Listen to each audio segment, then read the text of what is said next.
When your daughter's learning how to drive, you say, Híjole, here we go.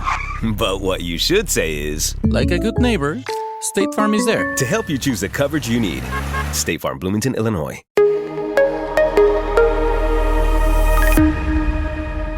Hello, and welcome to the Intel Brief. Today is Wednesday, 7 May. I'm your host, Daniel, and today we're just going to be talking about India, as just before going to bed last night, there was some pretty significant developments. So firstly, let's break it all down. In response to the recent terror attack in the Kashmir region of India, India conducted 9 strikes under the name Operation Sindoor, hitting targets in 3 different regions of Pakistan. India claims they were targeting terrorist facilities. However, Pakistan disagrees and claimed they targeted a mosque and other civilian infrastructure, resulting in at least 3 civilian deaths. Very quickly, Pakistan responded with artillery fire along the full length of the line of control and launched both ballistic and cruise missiles at certain Indian air bases in the Kashmir region. Throughout the night, there was conflicting reports about the conflicts. However, it does appear that Pakistan managed to down at least 2 Indian aircraft, with some images being shared on Indian national media, which is pretty close to a confirmation. However, there's been no official confirmation from the Indian government. One crashed into a village in the Jammu and Kashmir region, and another crashed into a wheat field in the Punjab region, killing a farm worker and injuring 9 others.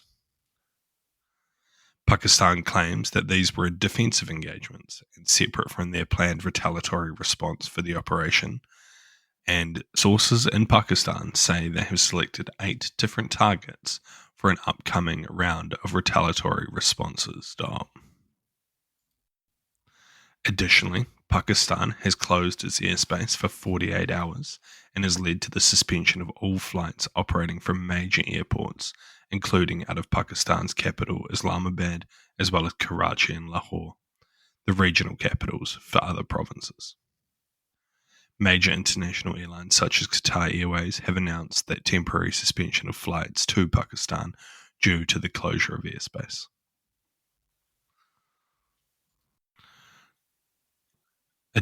Consequently, India was already planning to hold civil defense drills today across the country, which seems almost certain to be lined up as being after these strikes. So it seems this was all pre-planned to allow their civil defense drills to be ready to go. There's been an outpour of calls for restraint from the international community, especially from China, who supports both countries. So what? It still seems highly unlikely that this will result in a protracted full-scale conflict, and particularly nuclear conflict, which is always the biggest threat, especially in this region.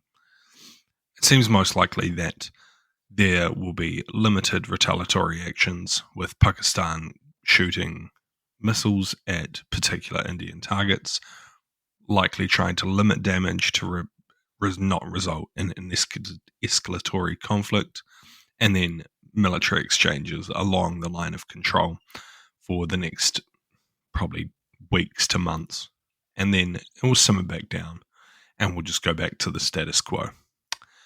However, there's definitely the risk of a much bigger escalation if Pakistan does manage to hit, some kind of specific targets or key targets that are seen as escalating the conflict and would lead to India needing to, quote-unquote, respond again. One thing in particular to remember with this conflict is that both sides need to avoid embarrassment and both need to appear strong. So any retaliatory efforts by Pakistan need to be designed or conducted to ensure that Pakistan appears to have, done the right thing, stand up for Pakistan, conduct retaliatory strikes in that manner.